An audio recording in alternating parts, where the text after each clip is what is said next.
Algo Prestado, un podcast del diario AR con Tamara Tenenbaum.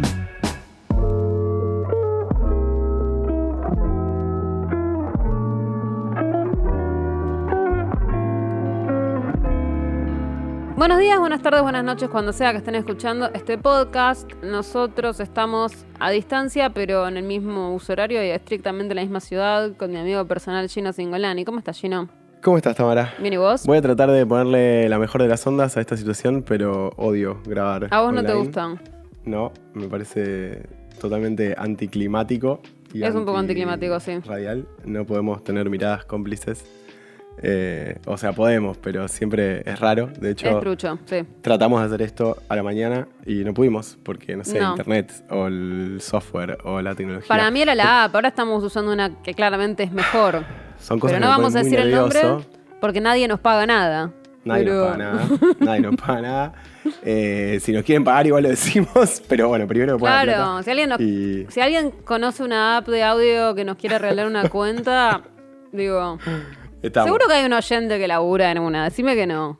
Estadísticamente Y puede pasar. Puede pasar. Puede haber alguien, sí. Es verdad.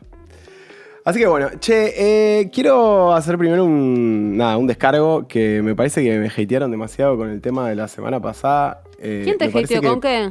Todos, porque elegí caballos. O sea, digamos, un Ah. podcast que tiene un historiador, una persona fanática de la realeza británica. A mí no me pareció tan grave lo de los caballos. no era Nunca tan entendí grave. la gravedad. Y se lo tomó Male como, bueno, yo me hago cargo de esto, cuando en realidad era un tema muy fácil para cualquiera de nosotros dos. Igual Male lo hizo Obvio. muy bien, porque por supuesto que lo hizo muy bien. Hay pero, temas que dale, podrían haber sido loco. peores. ¿Caballos? ¿Cuál es el problema con los caballos? No estaban mal los caballos. No entendí, yo tampoco. En fin, bueno. Bueno, te traje cosas. A ver. Te traje cositas, te traje cosas viejas, te traje cosas temáticas, te traje cosas nuevas. ¿Con qué querés que empiece? Con lo nuevo. Ok, empecemos con lo nuevo. Me gusta empezar con lo nuevo porque es un disco. Y entonces, después de esta parte del podcast, pueden pausar por unos segundos el podcast y escuchar el disco un ratito y después volver a escuchar el podcast. Creo que les va a hacer bastante bien. Salió a principios de mes el disco nuevo de Willow Smith, la hija de Will, ¿no? La hija de Will Smith, y una persona que, como todos los hijos de famosos, trata constantemente de desmarcarse, digamos, de su familia y de su viejo y de la fama de su viejo. ¿Sí? ¿Trata de desmarcarse? ¿Quién hace eso? Nadie Sí, hace eso. Sí, me parece que sí. Hay una cosa de yo valgo por sí mismo, no porque soy hijo de... O sea, hay como una Yo siento que eso ya sencillamente usan el privilegio y siguen adelante, pero puede ser. Bueno, Willow tiene digamos, de hecho, medio que lo planteó en una entrevista diciendo, bueno, logré salir de mi rol como de hija, medio jodiendo, en Twitter la jodían como, bueno, tipo, la Nepo Baby que creció. Ujú. Willow tiene, 24 años, creo, hace música desde los 9.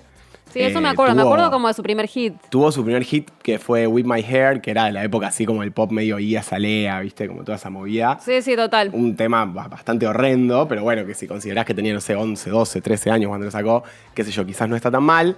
Después metió hace un par de años otro hit que fue Meet Me at Our Spot, que también está bastante bueno, que era una colaboración con un hip hopero y un productor, que nada, fue un tema que sonó mucho y que estaba bien.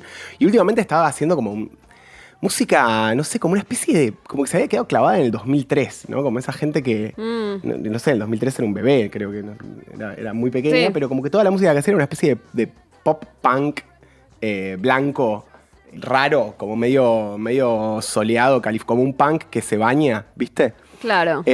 Hacía como esa música, me parecía bastante horrendo.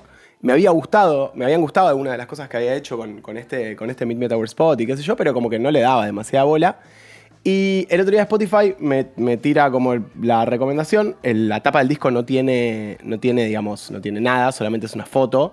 Y yo no leí que era Willow Smith y le di play y dije, bueno, me lo recomienda, por algo será. Y me encontré con un disco precioso, pero precioso. Mira, ¿de qué va? Un disco medio yacero, medio funkero, con mezcla de sonidos, no sé, desde canto gregoriano hasta canciones tipo indias, medio música tipo, viste, como indígena ceremonial. Mirá vos. Como un flash así. Me enganchó en el segundo o tercer tema, que es una colaboración con Saint Vincent, que a mí me encanta, siempre total. me gustó, digamos, y parece que es, bueno, que Willow es una de las artistas favoritas, Saint Vincent de Willow de siempre, entonces se dio el gusto de hacer un tema con ella que se llama Pain for Fun, que es muy, muy bonito. El disco se llama Empathogen y ella plantea que es como, bueno, su primer grown-up álbum, ¿no? Claro. Como su primer álbum como de adulta y realmente suena como un disco, a ver, suena medio Erykah Badu, suena medio Esperanza Spalding. ¿Te acordás de Esperanza Spalding? Sí, por Que supuesto. tuvo su momento, que digo, una contrabajista y cantante Excelente, de un sí, jazz, un jazz meloso, un jazz Creo que popero, sigue digamos, tocando. ¿o no? Sí, probablemente, pero tuvo un momento en que Sí, digamos, sí, de tuvo furor. 2 discos que la rompieron y era como un sonido medio interesante, medio nuevo. Bueno, tiene mucho de eso y le llevó a tiempo, digamos. Es su 6º álbum. Diría que hoy estuve escuchando como álbums viejos y música vieja para ver, digamos, cómo había sido la progresión. La verdad que siento que es una artista que está constantemente buscando un estilo, ¿no? Como está buscando a ver cómo tendría que sonar ella, porque todos los discos son muy distintos, más allá de estos 2 últimos que fueron un poco más tipo punk, poperos, y los 2 primeros que eran claramente pop. En el medio pasaron varias cosas distintas. Encontré una colaboración con un productor también y rapero yankee que se llama Kid Cudi, y tiene un tema con ella que se llama Rose Golden, que ya tiene algo medio de canto gregoriano, medio de mantra, como que por ahí venía explorando un poco por ese lado. Y nada, la verdad es que me pareció increíble, lo escuché medio que lo escuché obsesivamente. Es un disco que sirve para, digamos, si es que un disco tiene que servir para algo, pero digamos, es un disco que se escucha muy bien en una escucha atenta, pero también es un disco que funciona si estás tipo laburando, si estás haciendo como algo en tu casa, digamos, es un disco que podés escuchar. Estuve leyendo un poco las letras la verdad es que Son medio taradas. son medio tontis, como que hay un poco de como cosas obvias, de estructuras narrativas obvias, pero qué sé yo, who cares, o sea, la verdad es que Suena es un bien, ¿a disco vos te que- gustó? Es un disco que podés escuchar y suena Y ella muy canta bien. lindo. ¿Cómo es ella como instrumentista? ¿Qué hace ella? Ella canta increíble. Ok. De hecho, si quieren ver la perfo en escena, para el lanzamiento del disco, a principios de mayo hizo un Tiny Desk que está muy, muy, muy bueno.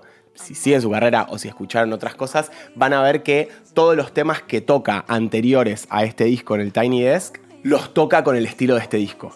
Y como que Claro. te das cuenta que le sienta bien ese rol así como medio yacera funkera melosa, con una voz que tiene un registro bastante amplio porque llega a unos graves resarpados, pero también se pone súper melódica y brillante, digamos, cuando, bueno, el tema con Saint Vincent hace un contrapunto ahí que está buenísimo. Ok. Nada, la verdad es que fue medio un hallazgo. Claramente es una persona, como te decía, que no seguía, que no sigo su carrera, ni mucho menos. ¿Y los temas y son de de repente ella? me encontré con algo genial.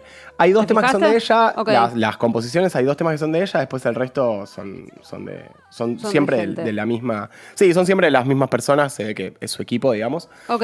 Pero hay 2 temas sí que son de ellas. El primero y uno de los últimos del disco son de ella. Así que bueno, nada. Empathogen de Willow está por todos lados. Y el Tiny Desk también está muy bien, así que se los recomiendo para escuchar. Bien, lo voy a buscar. Eso es entonces lo nuevo. Eso es lo nuevo. ¿Qué es lo viejo? Me encontré, ¿viste cuando te encontrás con un tema en diferentes situaciones y decís como, bueno, acá hay algo y te pones a investigar y te das cuenta que nada, como que el mundo te estaba poniendo eso en la cabeza? Ahora tengo un nuevo desafío, para vos que te gusta tanto la gente que le da importancia a viajar, tengo un nuevo desafío que es ir a conocer. Bueno, no es un desafío, claramente pagas y No, vas, claramente pero subirse a un avión y bajarse no es un desafío, ¿eh? No es un desafío, es un plan. Bien. Que es conocer Fordlandia. ¿Dónde queda eso? Fordlandia es un tipo de turismo que me gusta, porque es el turismo de ciudades fábrica, ciudades industriales, ciudades Ah, eso construidas me divierte. alrededor de fábricas, o no sé, fui en Estados Unidos, en Inglaterra fui a la fábrica de Hershey's, que también tiene una ciudad alrededor. En Barcelona hay un lugar bastante famoso que es la colonia Güell, que es un pueblo que construyó Güell alrededor, digamos, de su fábrica de hilandería y de telas, que es muy famoso porque tiene un montón de obras de Gaudí, tiene una cripta de Gaudí, tiene una de las tantas obras que Gaudí no terminó, que también es una iglesia. Esto queda en el medio del Amazonas, queda literalmente en el noreste de Brasil, en el estado de Pará. El año 1928, Ford tenía un problema. Ford controlaba el 95% de las piezas y los procesos productivos para construir un auto. Digamos, tenía la famosa línea de montaje construida y con eso, digamos, podía controlaba como toda la cadena de suministro, excepto por los neumáticos. Ok. Los neumáticos eran el negocio de los ingleses y de los holandeses, porque si bien desde finales del siglo XIX, 1870, por ahí, hasta principios del siglo XX, Brasil había sido un lugar en donde se producía caucho, cuando los británicos y los holandeses encontraron que en el sudeste asiático había un árbol que básicamente producía el mismo tipo de caucho y que era colonia de ellos, dijeron, bueno, podemos hacerlo acá, podemos ser aún más esclavistas, podemos hacerlo más barato, es más fácil de transportar. Claro. Y empezaron, digamos, a producir ahí. Y había como una cosa medio política de que estaba protegido ese árbol y estaba protegida como la genética de ese árbol. Entonces eran ellos los únicos que controlaban el caucho para todo tipo de uso. En ese momento, por supuesto, el crecimiento del auto como vehículo, digamos, que se estaba convirtiendo en un vehículo masivo, se volvía muy importante. Entonces Ford estaba hinchado las pelotas. En ese momento Ford ya tenía como 60 y pico de años, digamos. Era un tipo que ya era un capitán de la industria, no era un flaco que estaba arrancando, digamos, con su emprendimiento. Y entonces encuentra que, al parecer, en el Amazonas estaban estos árboles que habían sido populares antes y se compra 200.000 kilómetros cuadrados, que es el territorio equivalente al estado de Nebraska. Así es como la Ford Motor Company anuncia la compra de este territorio. Se lo compra al estado brasilero, porque era el medio de la selva, y negocia con el estado brasilero que, bueno, que un porcentaje de la producción de eso y de lo que ganaran con la producción de eso iba a ir para el estado brasilero. De hecho, el estado brasilero, a partir de ese emprendimiento, crea su Consejo Nacional de la Industria, lo cual también ahí tuvo como una cosa importante a nivel organizacional para la industria brasilera. Pero lo cierto es que esto fue fantástico porque fue un fracaso total y absoluto. ¿Y por qué? Primero porque Ford, digamos, trató de civilizar a la selva amazónica. En el sentido de trató de civilizarlo desde su concepción de civilización, que era el Midwest americano. Entonces él dijo, bueno, voy a construir una fábrica gigante, voy a construir un pueblo alrededor de la fábrica, voy a construir todo lo que los operarios nativos van a necesitar, que es básicamente nada, y voy a construir todo lo que los ejecutivos americanos van a necesitar en la selva. Entonces, el tipo, así de megalómano y demente como era, por ejemplo, quiso construir una cancha de golf en el medio del Amazonas. Absurdo. Imagínate que la selva es bastante agresiva y bastante difícil, digamos, mantener eso bien armado. Intentó de alguna manera fomentar todas las costumbres y estilo de vida y como los valores yanquis en plena selva y digamos, Ford era un tipo que era, bueno, por supuesto, anticomunista, fanático de los nazis, estaba en contra de la protesta social. The usual. Era recontra WASP en el sentido de que era tipo iglesia, ascetismo, no se escabia, digamos, todo eso, que era básicamente todo lo que la gente podía hacer en el medio de la selva. Sí, ¿qué más se puede hacer? Tal cual. Claro, exactamente. Digamos, trata de imponer toda esa lógica. Entonces, claro, pasan dos cosas. Primero, pasa algo a nivel social y segundo, pasa algo a nivel productivo. A nivel productivo, lo que pasa es que trata de racionalizar la selva, entonces quema, de esos 200.000 kilómetros cuadrados, quema cientos de hectáreas y esas cientos de hectáreas que quema, planta árboles de caucho, que iban a tardar 25 años en crecer, planta árboles de caucho en hileras, ¿no? Como si fuera, digamos, el Midwest norteamericano. Lo que termina pasando con eso es que esa disposición en hileras y esa cosa de grilla hace que si un árbol tenía algún tipo de enfermedad, algún tipo de, como de peste o de lo que fuera, se distribuía muchísimo más rápido que si fuera en el medio de la selva, que está, digamos, toda intrincada con otros árboles, con otras plantas, con otras cosas, etc. Entonces, lo primero que pasó fue que a nivel productivo no salió nunca un pedazo de caucho de esa zona. Ah, no salió un Jamás. poco mal, salió muy mal. Salió muy mal, salió pésimo. Nunca salió un pedazo de caucho. Y no solo que nunca salió un pedazo de caucho, sino que a nivel laboral la gente se empezó a retobar. Claro. Porque, por supuesto, no te dejaban escabiar. No te dejaban coger con tu señora o con una prostituta o con tu compañero o con alguien que estuviera ahí. Porque si vos, digamos, no estabas casado, tenías que estar en unas casas que eran compartidas y no había manera, digamos, básicamente esclavo. Sí, era full esclavo. No podías jugar, tipo, no te podías jugar unas cartas, no te podías jugar unos naipes ahí, Por supuesto no podías hacer una huelga, no podías hacer una movilización. Y no solo eso, sino que el horario de trabajo, que en la selva suele ser a la madrugada bien temprano y después hay un momento de parate muy largo porque hace 45 grados y a la tarde, más tarde, cuando baja el sol, Ford dice, no, todas las fábricas tienen que trabajar a la misma hora. O sea, mi horario, o sea, el horario de las fábricas de Estados Unidos tiene que ser el horario de las fábricas de todo el mundo. Entonces trata de imponer el horario de 7 a 16. A las 8 de la mañana, en la selva, en un techo de chapa, hacía 45 mil millones de grados. Al parecer un día, en un momento, esto lo cuenta un podcast que me gusta mucho, que se llama Gastropolítica, que es de un periodista uruguayo que se llama Maxi Guerra.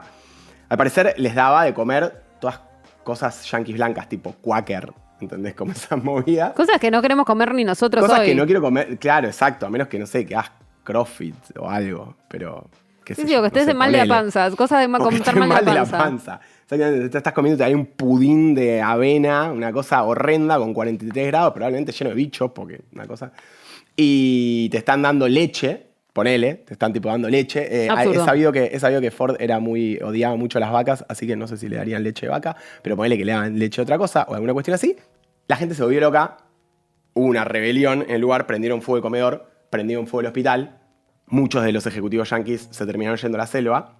Y bueno, obviamente fue una debacle total.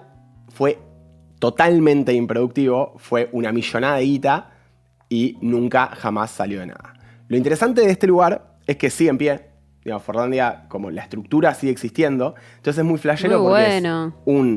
es un pueblito yanqui en el medio de la selva. O sea, literalmente en el medio de la selva. Es interesante porque había que navegar 12 horas en ese momento, ahora son 6 horas, desde la ciudad más cercana hasta Forlandia para llegar al pueblo. Con lo cual, imagínate lo difícil que era el río digamos, que pasa por esa zona, es el río Tapajós, que está, digamos, ahí entre el límite entre Pará y Ceará. Bueno, nada, es increíble, las fotos son espectaculares. Hay 2 libros, uno ya me lo compré y me llega esta semana, así que lo voy a leer, que se llama Forlandia, Ascenso y Caída de la Ciudad de la Jungla, que es de un periodista norteamericano que se llama Greg Grandin, y es un libro, digamos, de historia. Y después, al parecer, hay una novela escrita por un argentino que yo no tenía idea que existía, que se llama Eduardo Sgiglia, No me suena de nada. que al parecer fue elegida como una de las 4 mejores novelas por el Washington Post en el 2002, según lo encontré. Esto, digamos, no tengo Hay que idea. preguntarle a Malena, debería saberlo. No conozco al autor, solo estuve investigando y sé que fue el primer embajador argentino en Angola y que ganó premios de economía y qué sé yo. Mirá vos. No tengo idea, es una novela. En principio me compré el otro que me pareció interesante desde el punto de vista de historia para ver cómo va la cosa. Pero bueno, si les interesa el tema, hay un documental en YouTube. Busquen las fotos porque es realmente espectacular. Y bueno, y tienen estos 2 libros, Ascenso y Caída de la Olvidada Ciudad de la Jungla y Forlandia, la novela de este argentino. Espectacular. Bueno, vamos a buscar esa novela. Me intrigan aparte siempre esas cosas que pasaron como internas del mundo editorial de las que no me enteré porque era chica, pero como que siento que si el chabón tuvo ese libro en la lista Sí, de sí, Washington Washington Post, de New Post York me Times, parece no que sé, es es bastante, un montón, qué es sé muy yo. arriba. Sí. Alguien tiene que haber sabido algo sobre esto y jamás lo oí nombrar. Sí, el libro, Pero bueno. el libro es de Ciruela. Está editado por Ciruela. También pueden ser esos argentinos como el de Fortuna que hicieron toda su Que la carrera en pegan el afuera. exterior y ni los conocemos. Eso Puede pues. ser. Pero bueno, vamos a averiguarlo. Eso fue lo viejo. Eso fue lo viejo, sí. Y te fue quedaba lo viejo. el tema que te dejó Male, que era Me queda el tema que me educación. dejó Male, que era educación. Escuela, en realidad, educación. Escuela, ¿no? Sí, escuela.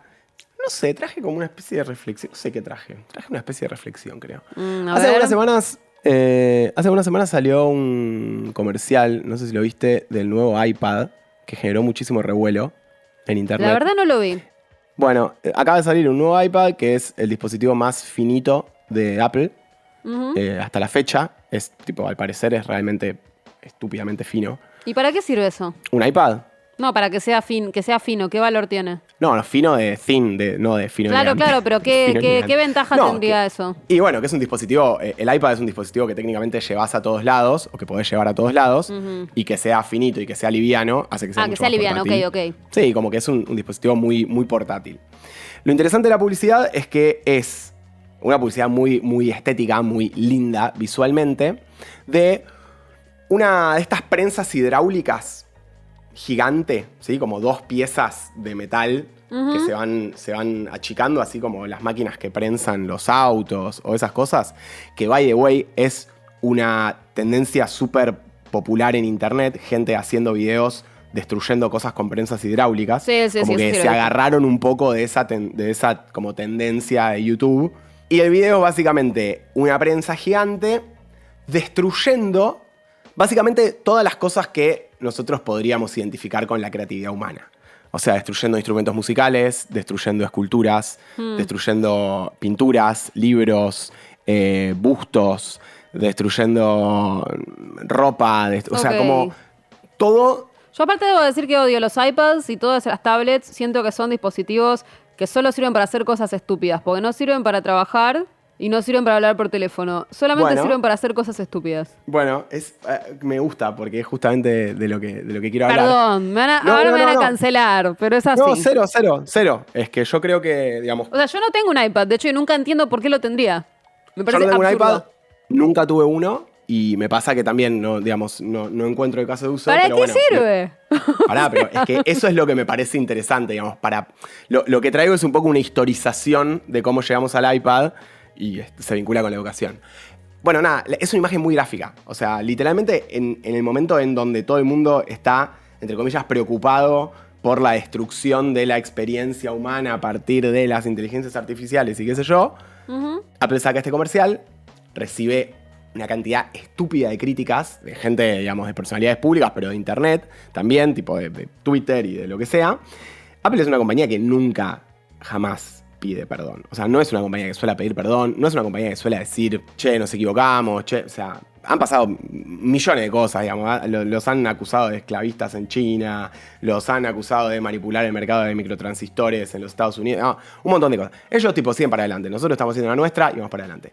Bueno, curiosamente, la semana pasada, el equipo, digamos, de marketing e inclusive Tim Cook, que es el CEO de Apple, salieron a pedir perdón. Salieron a decir, nos equivocamos con la narrativa, nosotros consideramos que el iPad es justamente el dispositivo que te permite hacer y la pifiamos. Estamos avergonzados de lo que hicimos. El comercial, digamos, sigue ahí, está publicado en YouTube, pero, digamos, no lo usaron más para nada. Entonces me puse a pensar, digamos, yo sabía la historia, entonces dije, claro, ¿cómo llegamos acá? El iPad es, el concepto de la tablet, es un dispositivo y es un concepto que es de los más viejos de la historia de la computación. Porque en realidad, si lo pensás, es la manera más orgánica de pensar una computadora. ¿Sí? Es lo más parecido a un libro, es lo más parecido a un anotador, es lo más parecido, digamos, no tiene teclado a menos que le compres uno y los teclados esos que hay que comprarle son horribles. No, bueno, podés usar un teclado en la pantalla. Potencialmente. Podría ser un dispositivo que tenga un teclado integrado como una laptop. Pero para eso, ¿por qué no uso una laptop?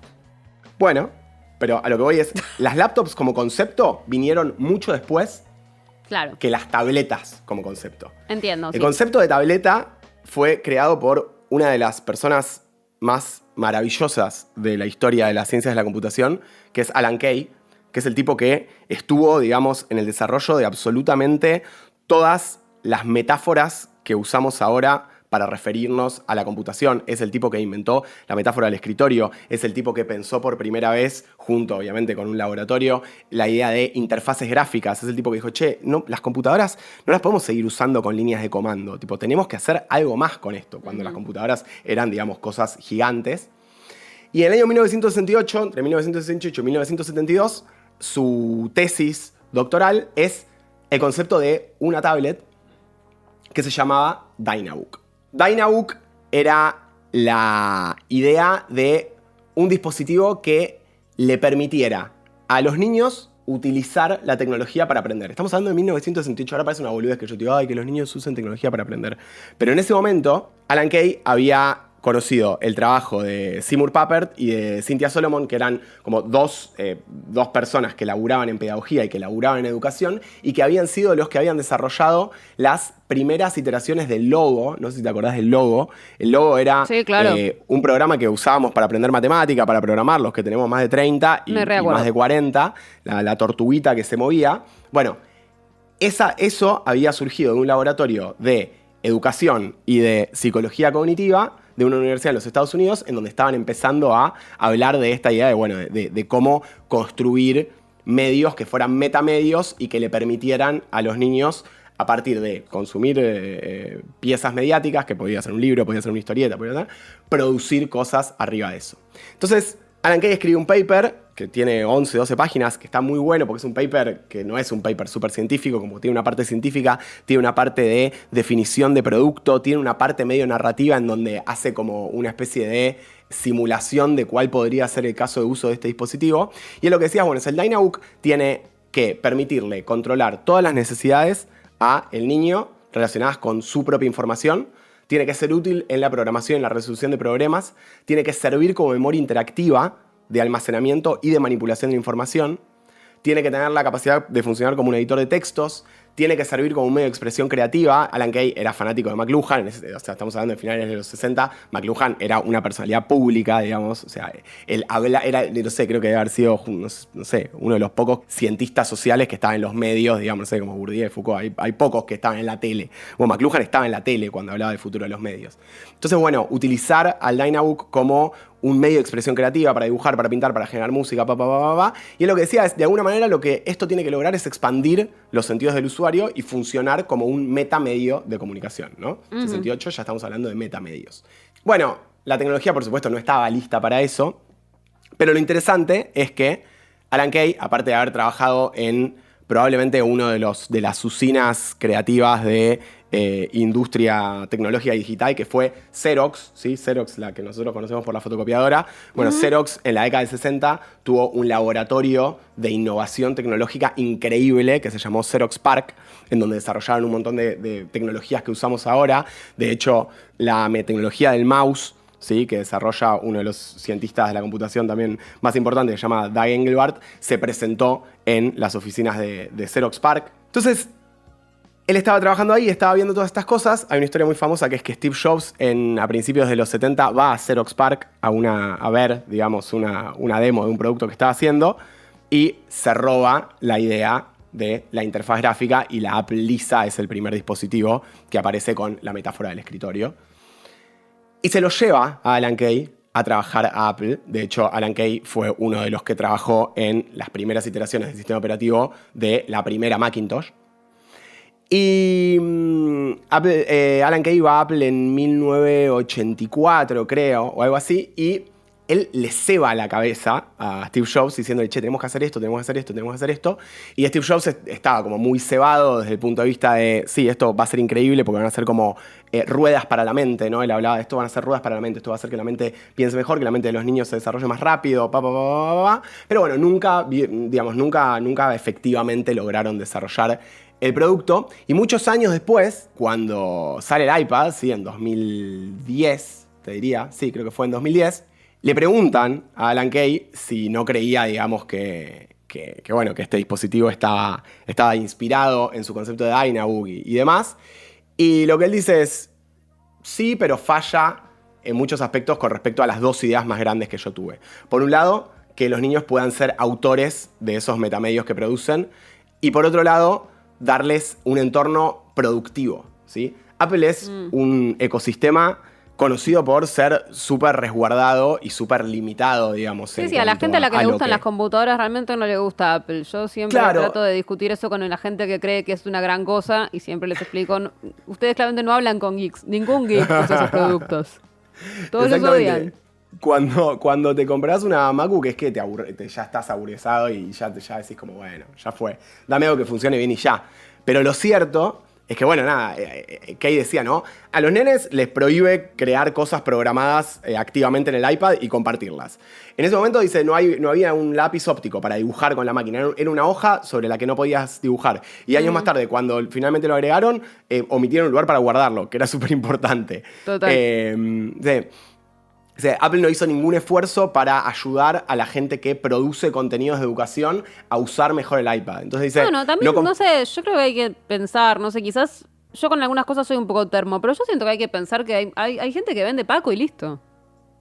Bueno, o sea, sí, a veces lo disfrazan de hacer otra cosa, pero yo creo que ellos saben en el fondo que venden Paco. Sí, por supuesto. O sea, 100%. Pero por eso me parece interesante, porque es un concepto, digamos, que surge de un laboratorio de investigación vinculado con tecnologías educativas. Claro. Y que 45 años después se convierte en un aparato que, como vos decís, sirve solo para consumir, ¿no? Sí, totalmente. Como para que- comprar cosas, jugar jueguitos tontos. Claro, no mucho sirve más. para consumir, sirve mucho menos para producir que lo que sirve para consumir, y lo que sirve para producir es una producción que está de alguna manera determinada por un consumo previo. Porque al ser un ecosistema cerrado, para producir dentro de ese ecosistema Hay que siempre comprar tenés que cosas. comprar algo. Hay que pagar, Siempre tenés siempre que hay que comprar pagar. alguna Sí. cosa, ¿no? Así que bueno, nada, no sé, me pareció flashero como ir atrás y volví a revisar el paper de Alan Kay, volví a leer lo que Seymour Papert le escribe y digamos, el feedback que le da con respecto a eso.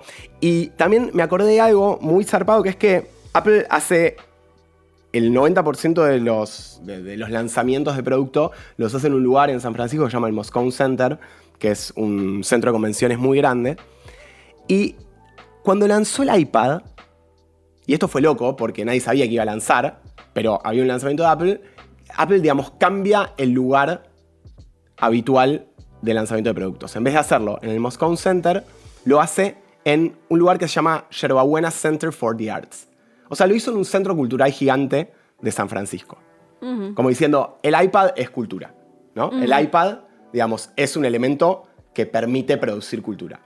15 años después, el iPad aplasta todos los elementos que nosotros consideramos como emblemas de la creatividad humana. Una prensa hidráulica los aplasta y adentro de la prensa hidráulica, cuando se abre, aparece un iPad súper finito. Horrible. Como todo lo relacionado con las tablets. No se compren nunca una tablet, ninguna persona inteligente tiene una. No lo entiendo. Solo se usan para mantener a los niños entretenidos. Es solamente verdad, sí, eso. es verdad, como padres es cierto. Pero bueno, sería lindo mantenerlos entretenidos con algo que sea productivo también, qué sé yo. No, aparte me parece que lo bueno de darles el teléfono, yo tengo amigos que les dan el teléfono, ¿no? Yo creo que lo bueno del teléfono es que como los adultos también son adictos al teléfono, hay como un self-control de edad. O sea, aunque no quieran, terminan restringiendo el tema Parte de la adicción. del acceso.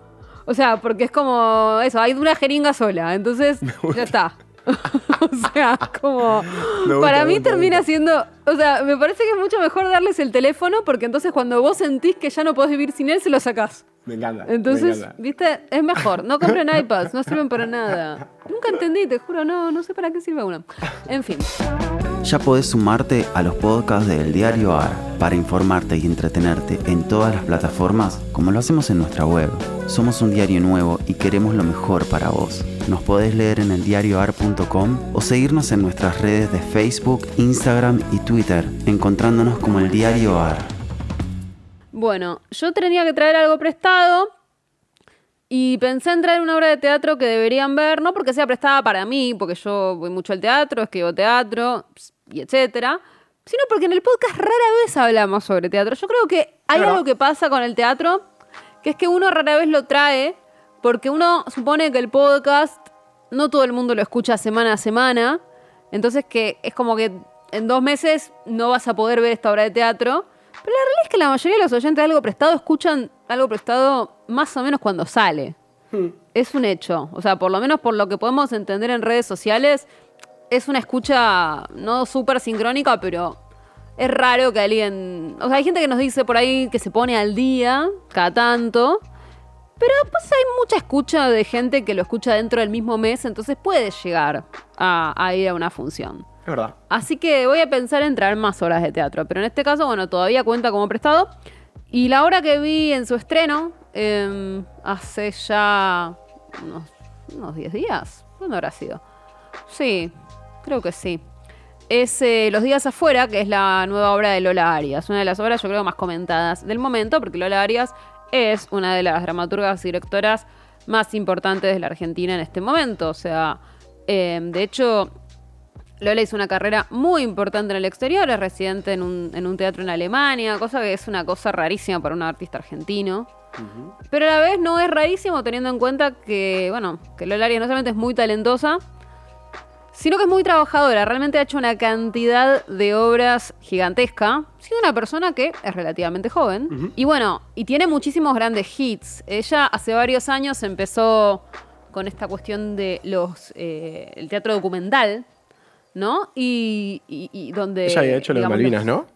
Exacto, su obra Eso, más famosa es la que tematiza Malvinas, con excombatientes ingleses y argentinos. Esa obra giró por todo el mundo, estuvo en todas partes. Yo, además, había visto Mi vida después, que es un obrón, que es una obra sobre los 70s, con gente que vivió los 70s, que aparte era muy divertida porque era como vivir los 70s en un sentido amplio. Había gente que era hija de desaparecidos y gente que decía, yo tengo la misma edad que esta gente, no me enteré nunca de nada. Era como genial en ese sentido, muy inteligente. O sea, ya en ese momento...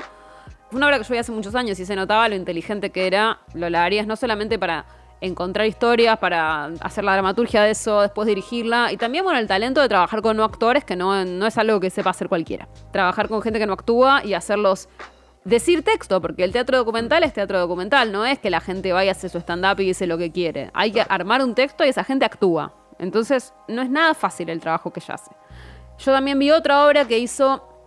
ahora como parte de su trabajo en Alemania, con gente de Berlín Oriental y Berlín Occidental, que era bastante intensa porque tenías como gente que había estado presa por la Stasi y gente que había espiado para la Stasi en el mismo escenario.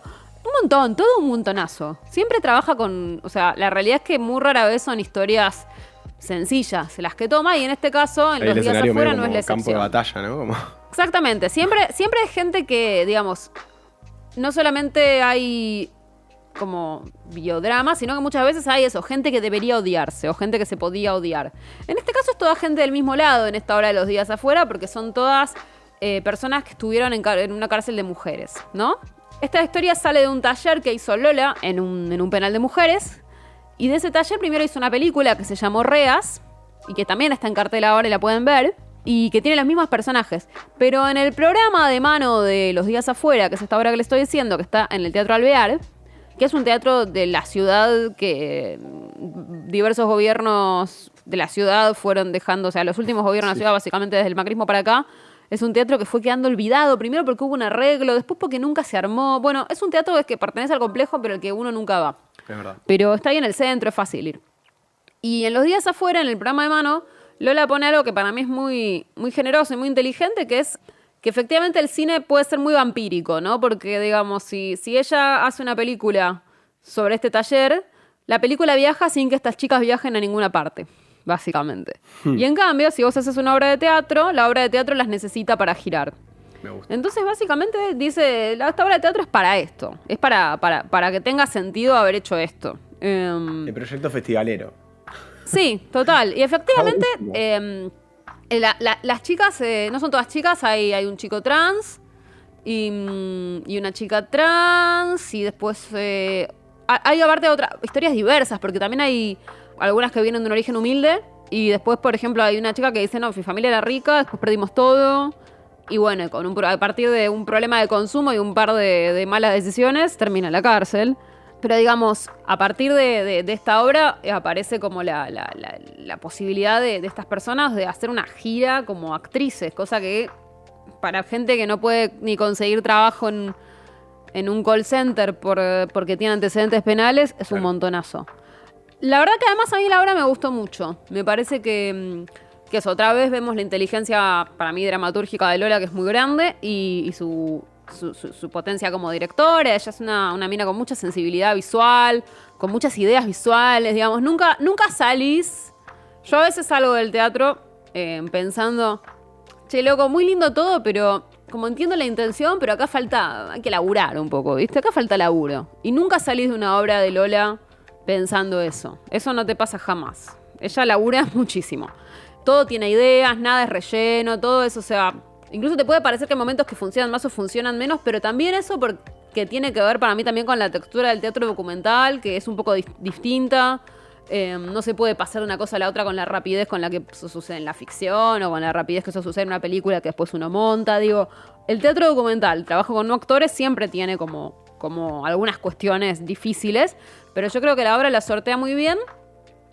Y bueno, por supuesto que no es que te cuente cosas nuevas que vos no sepas sobre la vida de la gente que pasa por una situación de encierro, ¿no? La verdad es que uno ya sabe en general de las injusticias y la violencia que aparecen ahí. Sí, algunas cuestiones de la cotidianidad, pero además sale algo muy lindo, que es como que la obra no es un regodeo en el porno de la pobreza ni nada, sino que sobre todo se trata de salir. Eso me pareció bastante interesante. Como que si bien obviamente cuentan anécdotas e historias de estar adentro, sobre todo la obra se trata de qué hacer una vez que saliste. ¿Qué pasa? ¿Qué te imaginás? ¿Qué tenés ganas?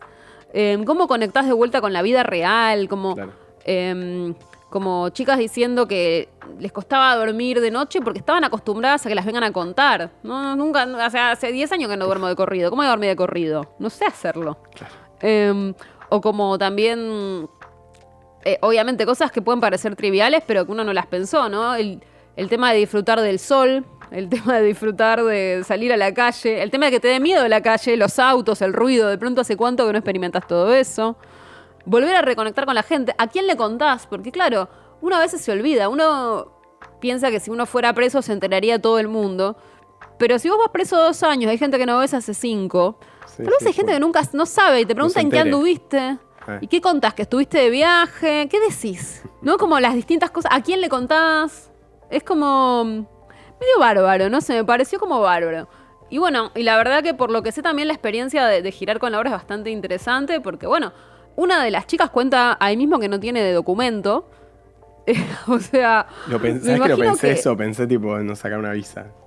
Sí, no, bueno, las visas de trabajo. Claro. Entiendo que es todo un tema y sin embargo van y lo hacen. La verdad es que por ahora vienen haciéndolo, girando por el mundo con la obra.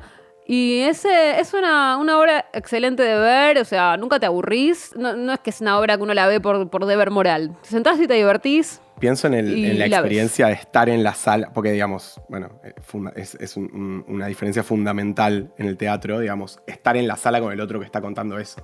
Digamos, totalmente, o sea, la es muy potencia de escucharlo ahí. La experiencia cuerpo presente es muy distinta y además yo pensaba también en audiencias que no son uno mismo, que uno por ahí... O sea, es algo bastante sabido y bastante estudiado que es muy difícil, más bien imposible en general, conseguir financiación, por ejemplo, en el tercer sector, para gente que está presa o que salió de la cárcel, porque es como lo contrario de un cachorrito. Básicamente es la gente que menos empatía le genera a la gente común. Claro. Entonces, yo pensaba también en eso, ¿no? Que digamos, quizás uno que es progre y que viene leyendo sobre el tema y lo que sea, no necesita ver que la gente que estuvo presa es una persona. Pero una obra en el complejo teatral que está... Es una obra, digamos, mid-brow que no vemos solamente nosotros. Es una obra en la que van muchas señoras y señores que probablemente no contratarían gente que tiene antecedentes penales. Claro. Y nunca se pusieron a pensar en el tema. Entonces, efectivamente, también hay algo como muy básico que a uno le puede parecer que ya está dicho. De esta gente solo se distingue de vos en un poco de mala suerte y un par de malas decisiones. Que nada. Que incómodo, ¿no? Muy fuerte. Es una idea incómoda, ¿sí? Es una idea bien incómoda. Súper. Yo creo que de hecho por eso el personaje de la blanca de clase media alta, que terminó ahí, claro, ayuda es como, es muy perturbador, porque claro. lo otro la gente lo espera, ¿no? Y en cambio hay algo ahí que es como, mira, o sea...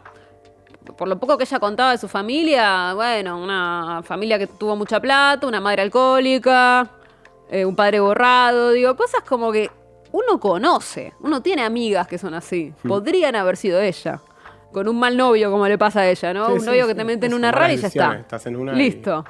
O sea, puede pasarle a cualquiera. Claro, por supuesto que también hace obviamente que la situación de ella es muy excepcional y lo más evidente es que es mucho más fácil terminar en la cárcel siendo pobre que no siéndolo, ¿no? Por supuesto. Pero bueno, es realmente muy, muy interesante y yo les recomiendo entonces que vayan a ver la obra porque, bueno, todas estas obras de teatro documental no son tan fáciles después de que vuelvan, porque es muy confuso todo con estas obras, con gente que no actúa. Primero que giran mucho por el mundo y segundo que, bueno, la gente se va cansando de hacerlas, no son actores que tienen la agenda a disposición. Claro. Son cosas que... Y obviamente Lola vivió en Alemania, no en Argentina. No es tan fácil volver a ver esta obra. Y yo creo que vale la pena haberla visto. Son obras que uno quiere recordar haberlas visto. A mí me pasó siempre eso con las obras de Lola. O sea, a mí me gustaron todas, pero incluso si no me hubieran gustado, en todas las conversaciones estoy feliz de haberlas visto. Así que les diría que vayan a ver Los días afuera. Sé que le quedan por lo menos un par de semanas. Ahora estamos a fines de mayo. Sé que tiene funciones en junio. Y después, Who knows? Así que vayan a verla. Bueno, y bien, me gusta, falta, me gusta. entonces, anda a verla, te va a gustar. Falta Sí. un tema. ¿A quién se lo vas a dejar? Y no me acuerdo a quién viene. Le voy a dejar, Debería ser creo que Pablo. viene Pablo. No sé, bueno, O no importa. Buji. Invierno. Invierno, bien, me gusta. Invierno. Muy, muy surcéntrico. Invierno. Sí, sí. Perfecto. Invierno entonces. Invierno it is. Bueno, nos Bueno, vemos Tam. entonces la próxima semana con ustedes, con Gino en 3-4 semanas, quién sabe, dependiendo de los horarios de la gente. Besos. Besos. Fue un podcast del diarioar.com. Encontranos en Facebook, Instagram y Twitter como El Diario Ar.